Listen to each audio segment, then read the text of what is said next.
The talk on the Indian airwaves is of war with Pakistan again.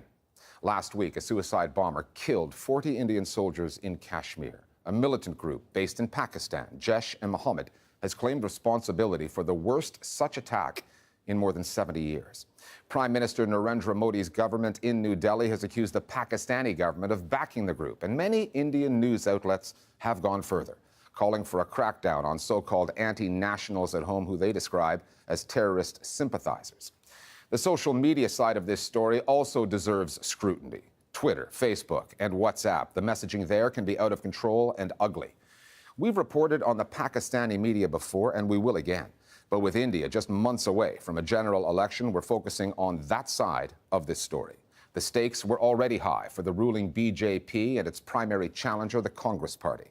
The bombing in Kashmir and the way it's been covered could well affect the outcome of the biggest electoral exercise on the planet. Our starting point this week is India.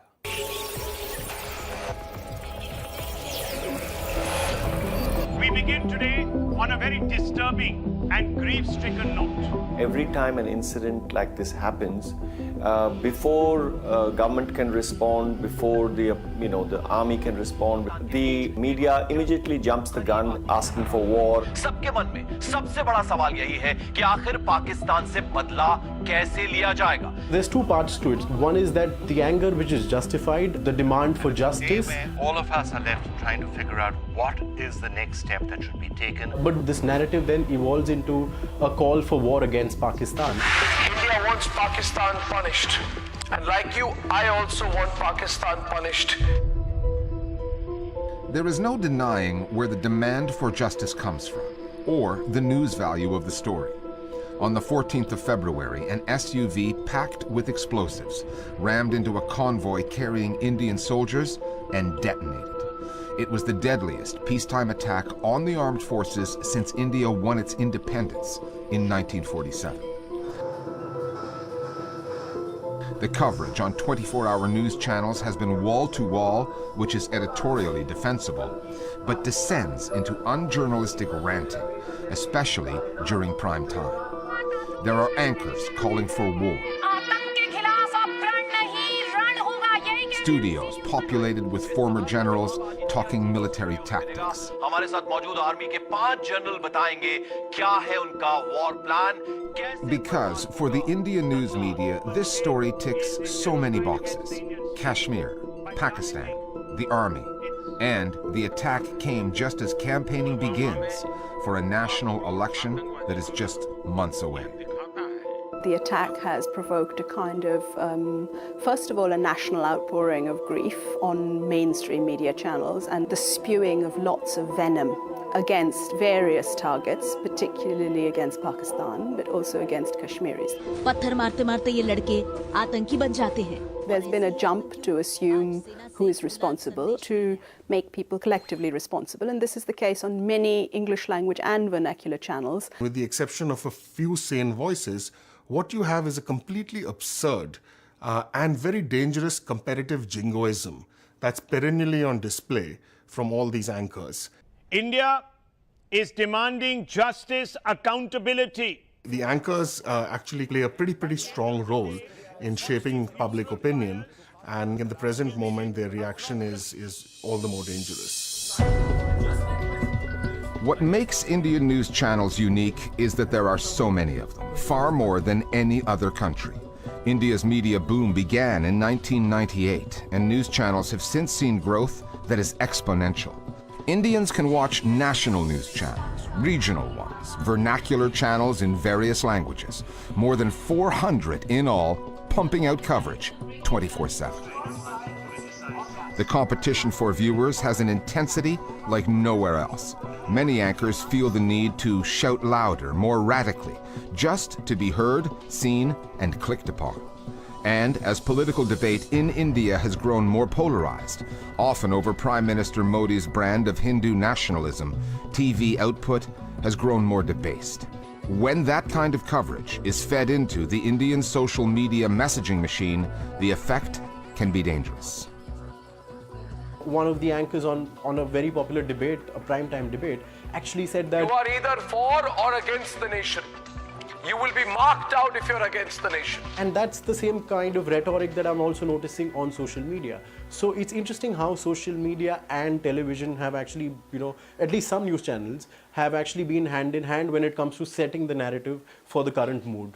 The Hindu right itself, more broadly, but the BJP as a political party has been very, very effective in using the internet in general and social media in particular. What they've basically done is they've very quickly kind of mobilized their forces to essentially see if they can actually hammer it into kind of their classic narrative of Hindus versus Muslims, the Muslim as the figure of the outsider, the Congress as a weak party, liberals as anti-national traitors, and so on. When that narrative takes on a visual form, it looks like this. On the left is the suicide bomber responsible for the attack in Kashmir.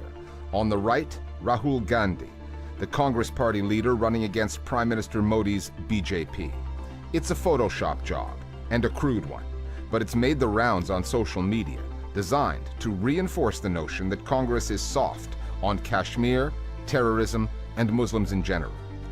And there's the pro-BJP messaging online that offers the flip side of the same basic narrative. Vote for Modi and his party if you don't want terrorists on your doorstep. Among the most disturbing social media material now being spread, the calls for attacks on Kashmiris living outside of Kashmir, many of them studying in cities to the south. You've got things like ShareChat, it's something similar to WhatsApp, but it's huge. And you've also got TikTok. You can make a 15-second video. And in these 15-second videos, people have been saying, come on, let's go out and get them. The single most disturbing aspect is the attacks on Kashmiri students. These attacks have been fanned by this kind of hysteria. Ironically, it's a government-sponsored scheme which is meant to draw Kashmiri students into the so-called mainstream of India. But these are the students who are now being attacked. Between WhatsApp, TikTok, ShareChat, Line, and Hike, India is awash with social media and messaging apps. There are 200 million users on WhatsApp alone, making the country the app's largest domestic market. And when WhatsApp changed its rules recently, placing new limits on the forwarding of group messages, it did so after first field testing those changes in India, an implicit admission of the social and political problems WhatsApp has exacerbated there. With elections coming and the BJP leading the way, all parties now want to make the most of the apps at their disposal. And they're doing so without voters necessarily realizing they're being played, whose messages they're reading. It's very difficult to track down who really is making these WhatsApp groups or who really is running these WhatsApp groups, because apart from that one number that you have, of the administrator, you don't really have too much of other information about who these people are.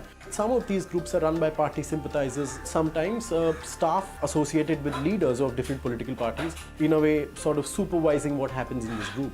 But the two big national parties, the Congress and the BJP, have both very actively made efforts to try and grow their base on WhatsApp. WhatsApp has become really, really crucial, but it's only crucial in a particular context. And that context is a mainstream media which does not always do the job that it should be doing, partly through fear, partly through pressure, and partly through political allegiance.